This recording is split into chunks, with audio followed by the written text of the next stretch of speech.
Oke, halo, selamat sore teman-teman semua. Nah, sorry baru kali ini saya bisa membuat video ajar untuk teman-teman semua pada pertemuan 2 ini di psikologi dalam. Kita langsung aja untuk menghemat waktu.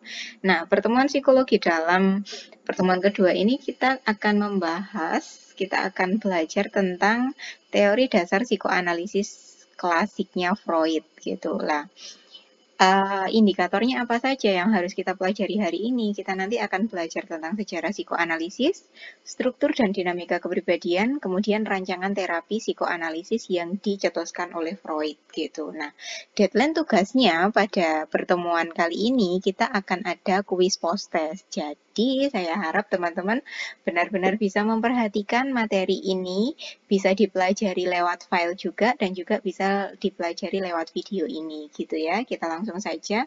Nah, saya yakin teman-teman juga sudah kenal siapa itu Freud gitu, dan untuk mengingatkan dan merefresh pikirannya teman-teman tentang Freud, kita bisa melihat video ini dulu. Silahkan dilihat.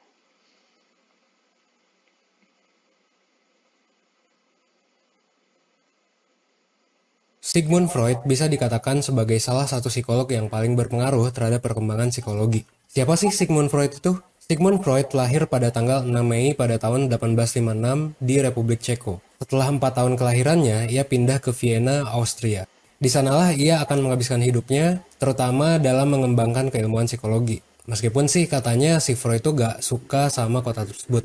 Nah, Freud adalah siswa yang berprestasi di sekolah sejak kecil, dan dia sangat passionate terhadap riset neuropsychology. Tapi karena Freud adalah seorang Yahudi, kondisi sosial politik di Vienna hanya memungkinkan Freud untuk masuk kuliah di jurusan hukum atau kedokteran. Nah, karena itulah, alih-alih menjadi researcher di bidang neuroscience, Freud akhirnya memilih jurusan kedokteran. Tapi pada akhirnya sih, Freud emang tetap bisa mengejar passionnya di neurologi. Nah, disinilah terjadi kejadian penting, yaitu ketika Freud bertemu Joseph Breuer. Joseph Breuer adalah seseorang yang sedang menangani pasien histeria, yaitu Ana O. Ana O mengalami banyak sekali gejala, bahkan sampai kakinya lumpuh. Menariknya, ketika Ana O diinstruksikan untuk menceritakan pengalaman masa kecil bersama ayahnya, Ana O tiba-tiba sembuh. Ya, disinilah awal penemuan talking cure, bahwa bercerita saja ternyata bisa berdampak besar terhadap penanganan gangguan mental.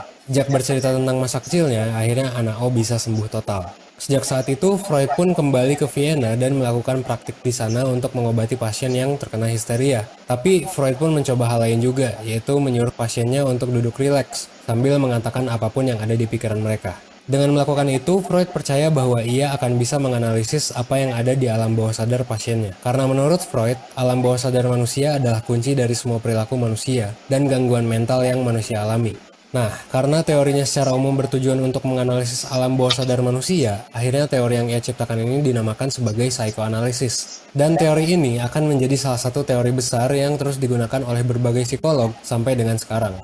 Dari akar teori tersebut, yaitu psikoanalisis, Freud pun membangun teori-teori tentang manusia.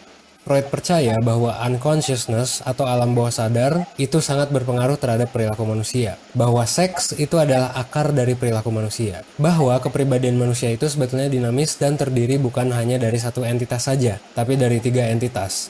Id, ego, dan superego. Dan bahwa pengalaman masa kecil itu akan memengaruhi gangguan yang kita alami saat kita dewasa. Nah, video ini hanyalah Oke, nah cukup saya rasa video ini.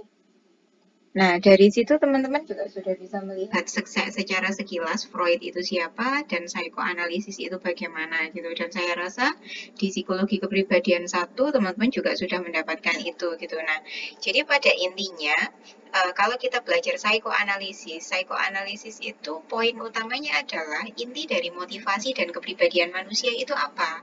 Manusia itu ada motifnya, ada motivasinya dan ada dorongan kepribadiannya itu didasari oleh apa sih? Sebenarnya didasari oleh hal-hal yang ada di alam bawah sadarnya. Alam bawah sadarnya yang itu justru tidak disadari gitu. Dan apa apa hal-hal yang ada di alam bawah sadarnya itu terutama kalau menurutnya Freud adalah libido, yang mana itu adalah dorongan-dorongan yang sifatnya biologis.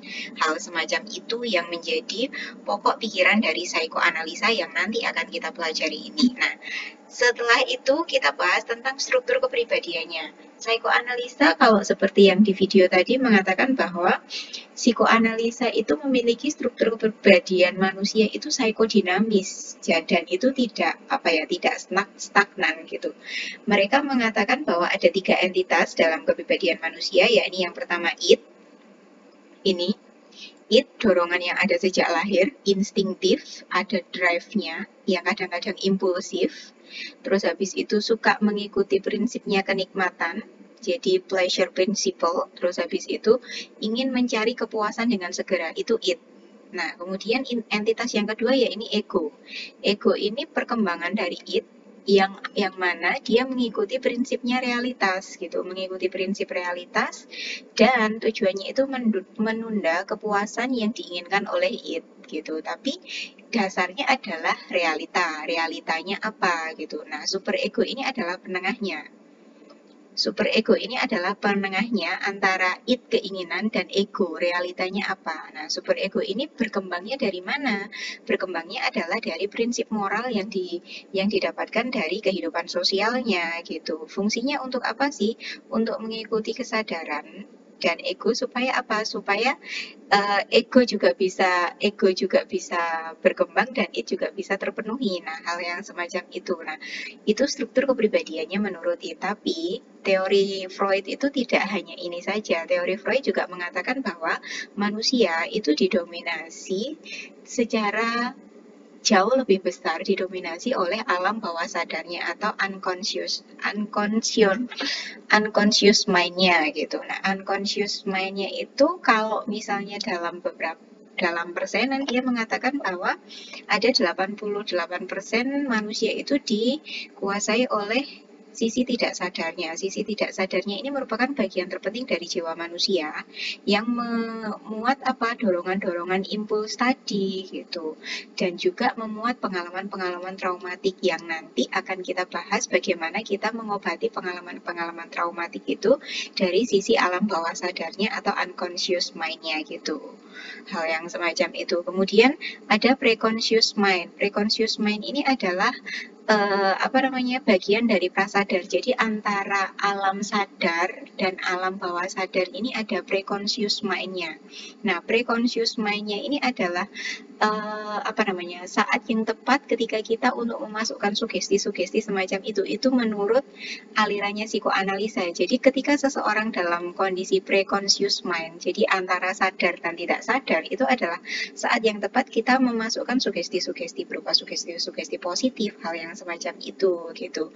Kemudian yang paling atas terdiri dari conscious mind. Conscious mind adalah wilayah sadar, wilayahnya pikiran, wilayahnya persepsi dan juga wilayahnya ingatan gitu. Jadi tidak hanya struktur kepribadiannya tidak hanya terdiri dari 3 entitas saja, tetapi juga manusia juga terdiri dari alam sadar atau conscious mind, pre-conscious mind, sama unconscious mind-nya gitu teman-teman. Nah, kalau teman-teman masih ingat, pasti teman-teman sudah tidak asing lagi dengan conscious mind sama unconscious mind itu bisa diibaratkan dengan gunung es, yang mana gunung es yang tampak di laut itu di atasnya itu hanya kecil saja, tetapi bagian bawahnya itu jauh lebih besar dan jauh lebih kuat. Itu perbandingan antara conscious mind dan unconscious mind gitu. Nah, ini kalau misalnya teman-teman sukar teman-teman sukar agak kesulitan, teman-teman bisa membacanya melalui bagian ini. Jadi ada it-nya itu asalnya dari mana sih? Asalnya memang pembawaan, terus habis itu aspeknya terdiri aspek biologis, dorongan biologis, tujuannya untuk apa? Mempertahankan konstansi. Jadi ingin mendapatkan kondisi yang konstan, seimbang, dan prinsipnya prinsip kesenangan gitu. Perlengkapannya menggunakan refleks, terus habis itu primer. Makanya orang yang didominasi sama it-nya, mereka akan cenderung bertindak yang impulsif gitu. Karena apa? Karena tanpa ada pertahanan dari ego ini. Nah, ego ini adalah hasil interaksi dengan lingkungan. Dasar aspeknya psikologis, terus habis itu fungsinya untuk mengarahkan individu supaya melihat realitas yang ada. Karena apa? Karena prinsipnya adalah reality principle gitu. Prosesnya sekunder. Kemudian yang menengahi itu apa? Yang menengahi adalah superego, hasil internalisasi antara nilai moral yang di dalam masyarakat. Makanya aspeknya adalah aspek sosiologis. Jadi sebagai pengendalinya it dan juga mengarahkan supaya egonya ini menjadi ego yang punya moral. Jadi kalau ego itu kan sifatnya kan ya sudahlah terserah sesuai realitasnya begini ya, supaya egonya ini nggak egonya ini punya sopan santun semacam itu teman-teman gitu. Contohnya begini, ini adalah salah satu gambarannya. Jadi ini ada it.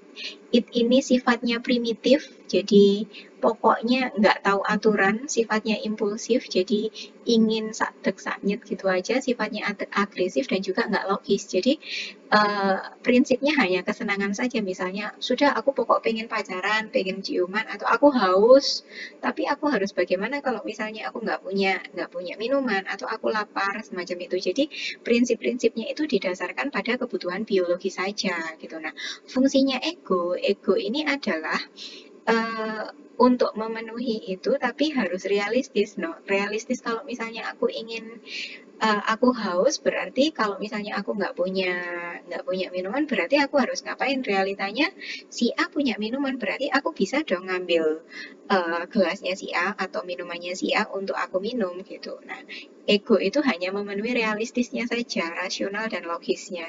Nah, super ego yang menjadi penengahnya untuk memenuhi it, tapi supaya egonya juga bisa punya sopan santun gitu. Gitu teman-teman. Nah, ketika it ini tidak terpenuhi dan kemudian ego ini tidak bisa menjalankan fungsinya, maka akan muncul kecemasan. Jadi fungsi ego yang memperingatkan bahwa manusia itu ada ancaman loh, ada ini. Nah, nanti munculnya kecemasan yang nanti akan kita bahas selanjutnya. Nah, kecemasan ini jadi fungsi ego yang memperingatkan manusia akan datangnya ancaman. Nah, sebenarnya kalau di dalam psikoanalisa kita mempelajari kecemasan ini ada 3 macam teman-teman. Jadi ada kecemasan realistis, kecemasan neurotis, dan juga kecemasan moral. Nah, kecemasan realistis ini adalah kecemasan yang memang real. Jadi semua orang bisa dikatakan takut akan itu gitu, takut akan bahaya di dunia luar misalnya. Semua orang akan takut akan bencana alam, semua orang takut akan binatang buas. Nah, hal-hal yang semacam itu adalah kecemasan realistis yang semua orang memiliki gitu. Kemudian kecemasan neurotis adalah kecemasan yang kalau ada insting yang tidak dapat dikendalikan, kemudian menyebabkan orang itu berbuat sesuatu yang bisa dihukum. Jadi misalnya, kalau misalnya kita melanggar aturan karena kita ingin sesuatu gitu, karena misalnya gini, si tadi saya haus, tapi yang saya nggak punya minuman gitu kan, saya haus, saya nggak punya minuman, tapi teman si B ini punya minuman. Lah, ego mengatakan bahwa ambil aja minumannya si B gitu lah. Ketika kita mengambil, kemudian kita kan ada uh, ego mengatakan, loh, kalau aku mengambil berarti super ego mengatakan ini adalah sikap yang salah. Ego kan mencari pembenaran. Ego mencari apa ya? Ego mencari bagaimana supaya dia terselamatkan kan. Nah, muncullah kecemasan neurotis ini. Takut dihukum. Oh, aku jangan-jangan kalau misalnya nanti aku ngambil minumannya si B, aku akan dihukum. Nah, itu kecemasan neurotis yang timbul. Kemudian ada 3, kecemasan moral. Kecemasan moral ini muncul karena ada tekanan super ego tadi yang melanggar norma tadi, jadi merasa bersalah. Lah, kalau kecemasan neurotis ini karena menyebabkan orang berbuat sesuatu yang dapat dihukum. Jadi berbuat salah. Jadi mengikuti egonya, berbuat salah dan kemudian dihukum. Tapi masih belum ada pemikiran bahwa saya ini rasanya bersalah loh gitu. Kalau kecemasan moral, dia sudah memiliki rasa bersalah itu gitu. Terus kita lanjut ke dinamika kepribadian. Nah, dinamika kepribadian dari psikoanalisa itu mengatakan bahwa insting itu adalah sebagai psychis energy gitu. Psychis energy yang asalnya dari mana? Asalnya dari sumber fisiologis tentunya, yakni dari makanan. Nah, energi psikis ini disimpan dalam bentuk insting. Jadi hewani banget ya teman-teman ya. Bentuk instingnya apa? Kalau manusia ini instingnya ada dua, yakni insting hidup yang itu berupa libido, hasrat, gairah semacam itu. Hasrat gairah untuk tetap bertahan hidup, jadi makan, terus habis itu minum, memenuhi kebutuhan biologisnya, itu insting hidup yang dinamakan juga apa namanya. Terus habis itu ada insting mati atau dead instinct yang juga sering dikenal dengan istilah thanatos, yang jelas fungsinya itu tidak jelas, yang sifatnya lebih ke merusak atau destruktif, dan dorongan-dorongannya sifatnya agresif. Lah, contohnya apa? Contohnya adalah tindakan-tindakan yang itu merusak diri dan lingkungan, misalnya merusak diri dan lingkungan, misalnya merokok yang tidak bagus bagi kesehatan. Terus habis itu misalnya kebut-kebutan di jalan yang mana itu adalah membahayakan dirinya dan juga membahayakan lingkungan. Nah, itu instingnya. Jadi ada dua insting, insting hidup dan juga insting mati atau dead instinct itu. Itu dinamikanya. Nah, perkembangan kepribadiannya, psikoanalisa mengatakan bahwa perkembangan kepribadian itu ada dua premis utama yang mendasari, yakni yang pertama adalah kepribadian individu itu dibentuk dari berbagai jenis pengalaman masa anak-anak awal. Ini yang harus menjadi catatan teman-teman. Pengalaman masa anak-anak awal. Jadi masa anak-anak awal, 5 fase masa anak-anak awal ini adalah 5 fase yang harus dipenuhi, yang harus sesuai perkembangannya, supaya apa? Supaya tidak terjadi psikopatologis pada kemudian hari. Itu yang pertama. Jadi masa lalu, masa anak-anak itu memegang peranan penting bagi psikoanalis, bagi perkembangan kepribadian sesuai dengan alirannya psikoanalisa. Itu premis pertama. Premis kedua adalah energi seksual atau libido itu ada sejak lahir. Jadi anak kecil pun juga sudah punya libido, punya energi seksualnya, lalu berkembang melalui serangkaian tahapan psikoseksual itu yang bersumber pada naluriah organisme. Nah, nanti akan kita bahas 5 masa anak-anak awal ini bagaimana dan libidonya ini bagaimana gitu. Itu yang pertama. Terus kepribadian yang berkembang. Nah, dua premis ini berkembang itu dipengaruhi oleh 4 macam sumber ketegangan. Jadi manusia ini memiliki 4 macam sumber apa ya? Sumber ketegangan yang itu memunculkan adanya kecemasan itu tadi, kecemasan realistis, kecemasan neurotis, dan juga kecemasan moral tadi. Nah, sumber ketegangannya apa? Ada proses pertumbuhan fisiologis secara fisik, kemudian ada frustasi dari lingkungan, konflik dalam diri, dan ancaman dari lingkungan luar gitu. Terus akibatnya ketika kita punya 4 sumber ketegangan ini, ketika meningkat atau menurun sumber ketegangan ini up and down, itu orang-orang terpaksa kan, akhirnya kan terpaksa mereduksi, terpaksa supaya ini menjadi tidak tegang, supaya mereka menjadi calm down gitu. Nah, caranya bagaimana? Caranya dengan melakukan identifikasi kalau itu yang bagus, dan juga memindahkan objek. Nah, inilah akar akar awal munculnya defense mechanism atau mekanisme pertahanan ego, karena manusia memiliki ketegangan yang itu menimbulkan kecemasan, sehingga untuk menurunkan kecemasan itu, manusia harus melakukan mekanisme pertahanan ego. Jadi pada dasarnya, mekanisme pertahanan ego adalah strategi yang digunakan untuk mencegah kemunculan dorongan-dorongan id. Kan ada dorongan id itu tadi yang membuat konflik itu tadi kan. Untuk tetap menghadapi tekanan dari super ego atas ego yang tujuannya apa? Supaya kecemasannya itu bisa berkurang, bisa diminimalisir. Begitu. Lah, terus habis itu ada beberapa macam mekanisme pertahanan ego. Ini salah 7-nya. Yang pertama adalah repression atau represi. Jadi kecemasan itu ditekan ke alam bawah sadar, jadi selalu menekan ke alam bawah sadar. Makanya kalau misalnya ada anak kecil yang merasa memiliki kondisi traumatik atau kejadian traumatik yang kemudian direpresi, biasanya akan muncul ketika dewasa, hal semacam itu.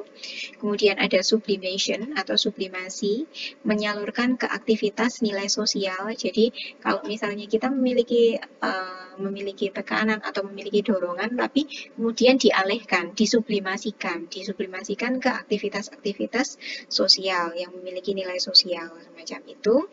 Kemudian ada projection, menuduhkan kepada orang lain. Jadi kalau misalnya sebenarnya kita ingin sesuatu, tapi kita mengatakan bahwa orang lain ingin sesuatu. Misalnya dalam suatu rumah saudara kandung kakak adik gitu. Nah, padahal si kakaknya itu ingin es krim gitu, tapi dia mengatakan bahwa yang kepingin es krim itu sebenarnya bukan kakaknya, tetapi adiknya yang ingin es krim gitu. Itu proyeksi, memproyeksikan kepada orang lain. Kemudian displacement, jadi luapan emosi yang dialihkan kepada seseorang atau objek lain. Karena apa? Karena dia tidak mampu meluapkan emosi itu kepada objek yang membuatnya dia emosi gitu. Jadi misalnya adalah kalau misalnya kita dimarahi atasan kita di kantor, atau kamu dimarahi oleh dosenmu, saya marah kepada kamu, terus habis itu karena kamu tidak berani marah balik kepada saya, kamu meluapkan kemarahan itu kepada adikmu, kamu meluapkan kemarahan itu kepada pacarmu, itu displacement. Kemudian ada rationalization atau rasionalisasi, upaya pembuktian bahwa perilakunya itu masuk akal. Jadi mencari alasan, mencari excuse, mencari rasionalisasi atas tindakan yang dilakukan. Semacam itu. Kemudian ada reaction formation, melebih-lebihkan sikap dan perilaku yang berlawanan. Jadi kalau misalnya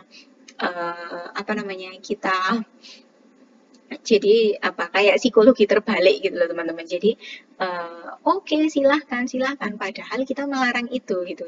Itu psikologi terbalik gitu. Kemudian ada fixation dan regression, kembali ke tingkat yang lebih awal dan kurang matang. Misalnya kalau misalnya kita senang gitu, terus habis itu kita loncat-loncat kayak anak kecil, atau kita cemas terus habis itu kita gigit-gigit kuku kayak anak kecil, semacam itu. Jadi itu adalah beberapa mekanisme pertahanan ego. Saya rasa ini saya hanya mengulang dari kepribadian satu kok. Jadi tak rasa ini hanya recalling memori teman-teman saja. Nah, ini kita ke fase perkembangan yang tadi. Jadi pada dasarnya menurut psikoanalisa ada 3 poin fase perkembangan yang kemudian dari poin pertama itu dikategorikan lagi, dijabarkan lagi menjadi 3 fase gitu. Yang pertama adalah masa infantil. Masa infantil itu antara 0 sampai 5 tahun. Yang mana masa itu dipecah menjadi 3 fase. Fase oral, anal, dan falik gitu. Nanti kita akan bahas satu-satu. Kemudian masa laten dan masa genital. Nah, kita bahas ke masa infantil oral. Masa infantil oral antara usia 0 sampai 1 tahun. Nah, yang namanya oral berarti sumber kenikmatan utama itu berasal dari mana? Dari oral, dari rangsangan melalui bibir, rongga mulut. Makanya itu 0 sampai 1 tahun. 0 sampai 1 tahun kalau kalian lihat anak bayi, mereka akan mencari kepuasan itu melalui oral saja. Jadi rongga mulut ke kerongkongan, menggigit, terus habis itu mencari ASI, terus mengunyah, menelan, memuntahkan, itulah. Kalau misalnya ini oralnya eksesif, kepuasan oralnya berlebih, jadi ini oralnya itu pada waktu kecil itu distimulasi secara over, maka akan terjadi oral incorporation personality. Yang mana apa? Ini biasanya mereka adalah orang-orang yang curiosity-nya tinggi, jadi senang mengumpulkan pengetahuan, curiosity-nya tinggi, terus habis itu juga senang mengoleksi harta benda, senang koleksi itu, tapi juga mereka adalah negatifnya adalah gampang ditipu. Karena apa? Oral incorporation personality. Mereka akan gampang ditipu dengan oral juga gitu. Kemudian kalau misalnya tadi kan eksesif lah, ini kalau misalnya dia defisiensi, mengalami kekurangan pada masa oral, kekurangan stimulasi, maka akan terjadi oral aggression personality, yang mana mereka akan senang sekali berdebat, terus menstimulasi oralnya dengan berlebih gitu. Mereka akan senang sekali berdebat, terus biasanya sarkastik, jadi suka nyinyir, suka julid gitu teman-teman. Kalau misalnya dia juga defensif, biasanya suka makan, terus habis itu suka mencari sublimasi kenikmatan oral yang lain, misalnya dengan alkoholik, bisa juga dengan merokok, atau juga itu, nah ini, menggunjingkan orang lain, julid, budayanya Butejo itu. Jadi kalau berlebih juga ada side effect negatifnya, kalau kurang juga ada side effect negatifnya juga, tapi juga ada side effect positifnya juga gitu. Itu oral. Nah, yang kedua adalah masa infantil anal. Biasanya 1-2 tahun sampai 3 tahun. Nah, kalau yang namanya anal berarti adalah sumber kenikmatan utama itu dari anal atau dari duburnya. Jadi pusat aktivitas dinamisnya itu dari proses pembuangan kotoran. Jadi makanya itu anak-anak usia antara 1-3 tahun atau 2-3 tahun itu suka banget kadang-kadang nahan pup, suka bikin pup mainan. Nah, itu karena apa? Karena memang dia lagi sedang dalam masa infantil anal gitu. Nah, pada masa-masa ini adalah cocok sekali bagi psikologi perkembangan untuk menerapkan toilet training. Jadi latihan toilet training karena apa? Kalau misalnya kita ditahan, terus habis itu setelah dikeluarkan kan menjadi lega. Nah, ini bisa diasosiasikan ke bagaimana kita mengontrol ego dan super ego. Jadi bagaimana kita ini adalah sarana latihan untuk ketika kita ingin berusaha mengeluarkan itu, kita ingin memuaskan id kita karena ada sesuatu yang harus dikeluarkan, itu id harus dikeluarkan Pak. Tapi dikeluarkannya kapan? Gitu kan. Toilet training itu kan harus tahu waktu toh. Toilet training itu kan dikeluarkan kalau misalnya kita anak-anak yang belum pada masanya toilet training atau belum padanya masa anal ini kan, mereka kan kalau misalnya pup ya sudah terserah, nggak tahu waktu gitu kan. Nah, kalau masa anal, masa toilet training yang pas itu, mereka akan dilatih kapan mengeluarkan kotoran itu gitu. Jadi untuk bagaimana kita memenuhi it tapi tetap dengan memperhatikan super egonya gitu. Jadi supaya latihan untuk mengontrol super ego juga gitu teman-teman. Kemudian fase yang ketiga adalah fase falik. Fase falik itu antara 2-3 tahun sampai 5 atau 6 tahun gitu. Nah, sumber kenikmatannya yang paling dominan adalah dari alat kelamin gitu, atau daerah erogen yang terpenting. Jadi alat kelaminnya bisa penis juga bisa vagina gitu. Nah, biasanya fase-fase ini biasanya akan muncul kalau dalam fenomena menurutnya Freud itu adanya Oedipus complex dan juga penis envy. Oedipus complex pada laki-laki dan juga Oedipus complex yang itu fenomenanya ada castration anxiety pada laki-laki dan juga penis envy pada perempuan gitu. Nah, itu terjadinya karena apa? Ini teman-teman bisa melihat skemanya di sini. Kalau misalnya ini anaknya perempuan, kalau anaknya perempuan mengalami penis envy, biasanya dia akan cemburu, biasanya dia akan apa namanya? Ada ketidakpuasan loh. Kenapa kok saya tidak punya penis gitu? Dia akan melihat ayahnya semacam itu sehingga dia jealous sama mamanya. Ada jealousy kepada mamanya. Begitu juga dengan yang laki-laki gitu. Nah, yang laki-laki akan muncul karena dia Oedipus kompleks, dia akan ingin memiliki ibunya, tapi dia juga takut akan otoritas ayahnya, sehingga muncullah adanya castration anxiety, takut dikebiri sama si ayahnya itu gitu. Kemudian fase selanjutnya adalah fase laten, usia 5-6 dan juga usia 56 sampai 12 dan 13 tahun. Nah, masa-masa ini itu sudah mulai adanya peredaan masa-masa yang tadi kan masa penguasanya kan dari ala genital. Nah, ini sudah mulai mereda. Masa-masa laten ini sudah mulai mereda. Kemudian karena peredaannya itu bagaimana caranya meredakan? Caranya meredakan adalah dengan mensublimasi dialokasikan ke kegiatan lain. Jadi mengganti kepuasan-kepuasan dari daerah genital dan libido itu ke kegiatan-kegiatan yang non seksual, misalnya sekolah, terus habis itu main sama teman sebaya. Nah, hal-hal yang semacam itu terjadi pada masa laten. Maka itu pada usia 5, 6 sampai 12, 3 tahun adalah masa-masanya anak yang cocok untuk ke sekolah. Gitu. Kemudian masa terakhir adalah fase genital. Fase genital adalah masa remaja awal 12-13 tahun sampai dengan dewasa. Ini impuls seksnya mulai disalurkan ke kegiatan-kegiatan yang skup sosialnya jauh lebih luas. Jadi bisa sekolah, terus habis itu persiapan karir, terus habis itu dengan orientasi sosial yang berbeda gitu. Itu masa-masanya. Nah, kalau misalnya 5 fase perkembangan ini tidak terpenuhi, nanti akan muncul, katanya Freud, akan muncul psikopatologi. Psikopatologi itu diakibatkan karena apa sih? Karena adanya gangguan pada tahapan perkembangan. Jadi ada mungkin yang oral eksesif, atau oral defisiensi, atau anal eksesif, atau anal defisiensi, semacam itu. Nah, beberapa psikopatologi yang muncul karena tahapan psikoseksualnya mengalami gangguan adalah yang pertama fobia. Karena apa? Karena ada kecemasan akan kejadian traumatik, macam-macam fobianya. Karena ada objek yang itu dianggap cemas gitu. Jadi semacam seperti saya ketika saya masa apa ya? Ketika saya masa laten kalau tidak salah, waktu usia 5-6 tahun, saya mulai mengeksplor diri ke lingkungan luar.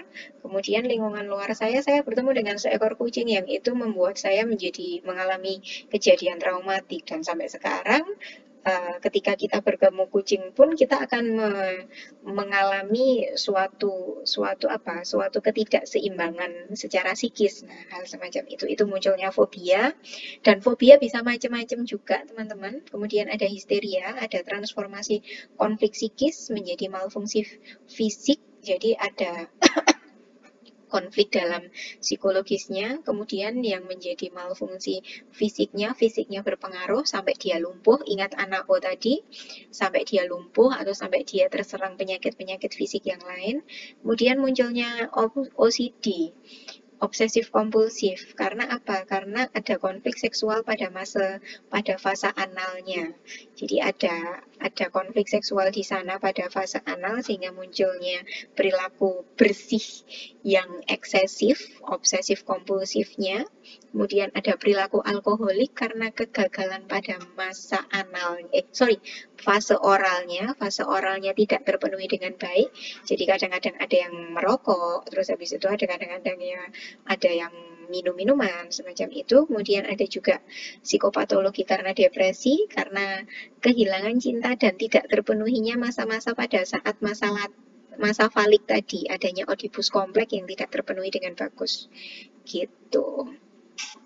Nah, terus habis itu kita ke sesi terakhir, yakni rancangan terapi psikoanalisis. Kalau misalnya terjadi psikopatologi itu, rancangan terapi psikoanalisis apa sih yang bisa ditawarkan gitu. Nah, tapi sebelum itu sebenarnya gini teman-teman, ketika kita belajar memahami psikoanalisis, poin pertama yang menjadi titik balik itu adalah bagaimana kita memahami diri kita sendiri, bagaimana si klien itu bisa mengintrospeksi dirinya sendiri supaya dia benar-benar bisa mendalami apa yang terjadi pada masa lalunya, sehingga dia bisa menyembuhkan masa lalu itu dan memaafkan dirinya, dan dia bisa membuka suatu lembaran yang baru gitu lah. 4 terapi yang ditawarkan dalam psikoanalisis ini ada 4 hal, yakni talking care, katarsis, asosiasi bebas, dan analisis mimpi. Nah, untuk 4 terapi ini nanti akan kita bahas di pertemuan selanjutnya. Jadi ini kita bahas sekilas saja, kita akan bahas jauh lebih dalam di pertemuan ketiga nanti. Kita bahas yang pertama, talking care. Aduh, saya salah nulisnya, sorry. Jadi teknik ini itu sebenarnya bagaimana kita membangun bolding report yang baik. Jadi bagaimana kita membangun hubungan yang baik dengan klien sehingga klien itu bisa secara terbuka dan secara sukarela menceritakan masa lalunya gitu. Jadi bagaimana kita membangun hubungan itu dengan baik sehingga dia dengan berbicara saja, dengan berbicara tentang masa lalunya saja itu menjadi suatu proses healing gitu. Itu talking care gitu. Nah, tapi Freud masih tidak begitu puas dengan metode ini karena apa? Karena menurutnya Freud itu ketika seseorang secara sadar membicarakan masa lalunya itu yang muncul ya hanya sadarnya saja, tapi belum menggali jauh lebih dalam dan sangat dalam lagi gitu. Makanya munculnya terapi yang kedua, yakni katarsis. Bagaimana kita memasuki alam bawah sadar, biasanya ini disebut dengan memasuk me, menghipnosa, melakukan terapi hipnosis. Kemudian makanya ada reticulum activating system yang RAS tadi, yang di preconscious mind itu ada munculnya katarsis ini. Jadi bagaimana si klien ini dibantu untuk mengekspresikan emosinya, mengekspresikan kemarahannya, yang mana itu bisa didominasi dari alam unconscious-nya gitu. Kemudian ada asosiasi bebas. Asosiasi bebas ini yang sering kita temui dan nanti akan kita bahas lebih lanjut di pertemuan ketiga. Jadi bagaimana pasien itu diminta untuk rileks, kemudian menceritakan apa yang terjadi, apa yang ada di dalam pikirannya, apa yang dirasakannya, dan apa yang membuat dia trauma, hal-hal yang semacam itu. Kemudian yang terakhir adalah analisis mimpi, karena apa? Freud percaya bahwa mimpi itu merupakan hasil psikis yang tergambar ketika kita tidur. Dan Freud percaya bahwa mimpi itu bisa berupa materi yang bisa kita gunakan untuk memahami kondisi pasien sehingga kita bisa mengobatinya. Maka mimpi itu perlu dianalisis gitu teman-teman. Oke, itu saja yang mungkin bisa kita sampaikan. Nah, untuk yang terakhir, saya tertarik dengan kalimat ini, teman-teman. Kalau misalnya Freud itu kan mengatakan bahwa masa lalu, masa anak-anak itu memegang peranan yang penting ketika kita dewasa. Nah, kalau misalnya kita memiliki masa lalu yang traumatik atau masa lalu yang kondisinya tidak mengenakkan, yang itu membuat kita menjadi pribadi yang tidak sehat secara mental di masa sekarang, maka pesannya adalah ini: forget your past, terus habis itu forgive yourself, and begin again right now. Jadi kalau itu ya kita forget your past saja. Melupakan itu, melupakan bukan berarti kita merepress, tapi kita menghealing itu. Kemudian setelah kita menyembuhkan apa yang terjadi di masa lalu, kita bisa memaafkan diri kita sendiri, forgive yourself. Kemudian setelah kita bisa forget your past and forgive yourself, kita bisa begin again right now gitu. Oke, itu saja yang mungkin bisa saya sampaikan. Terus habis gitu ingat untuk mengerjakan tugas mind map-nya. Jadi tugas mind map-nya sudah ada tutorialnya di YouTube. Jadi teman-teman bisa buka itu. Dan kita akan ketemu lagi minggu depan tanggal 21 September. Kita akan bahas tentang analisis mimpi dan asosiasi bebas gitu ya. Sampai ketemu minggu depan dan sampai jumpa. Dadah.